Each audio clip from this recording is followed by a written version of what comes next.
ID கம்பெனிக்குள்ள போகணும் ஆனால் English பேச தெரியாது அப்படின்னு ஃபீல் பண்ணுறவங்களா நீங்கள்? ஸோ இந்த வீடியோ உங்களுக்கு தான். ஸோ ஐடி இண்டஸ்ட்ரீஸ் நிறைய டிவிஷன்ஸ் இருக்கு. இந்த ப்ரோக்ராம் பண்ணுறதுக்கு உங்களுக்கு கம்யூனிகேஷன்ஸ் ஒரு பேரியர் கிடையாது. ஸோ ஒரு சிம்பிள் எக்ஸாம்பிள் நான் சொல்கிறேன். ஒரு எக்ஸாம் எழுதுறோம் நம்ம.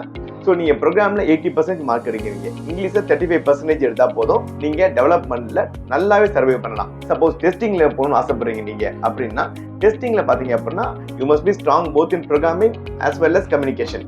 இல்லை எனக்கு ப்ரோக்ராமிங்கே பிடிக்காது ஆனால் கம்யூனிகேஷன் ஸ்ட்ராங்காக இருக்கேன், ஐடி இண்டஸ்ட்ரீஸ்க்கு போகணும் ஆசைப்படுறீங்களா, you can get a better offer in production support. Communication மட்டும் இருந்தால் நீங்கள் ப்ரொடக்ஷன் சப்போர்ட்டை சர்வே பண்ணலாம், கோடிங் மட்டும் இருந்தால் நீங்கள் டெவலப்மெண்ட் சர்வே பண்ணலாம். இந்த மாதிரி வேரியஸ் செக்டார்ஸ் இருக்குது ஐடி இண்டஸ்ட்ரீஸ்க்குள்ள. உங்களுக்கு இது மாதிரி ரிலேட்டட் நிறைய டவுட்ஸ் இருந்துச்சு அப்படின்னா கீழே இருக்க டிஸ்கிரிப்ஷனில் கான்டாக்ட் பண்ணுங்கள். ஸோ எங்களுடைய எக்ஸிக்யூட்டிவ்ஸ் உங்களுக்கு ஃபுல் டவுட்ஸை கிளாரிஃபை பண்ணுவாங்க. Thank you very much.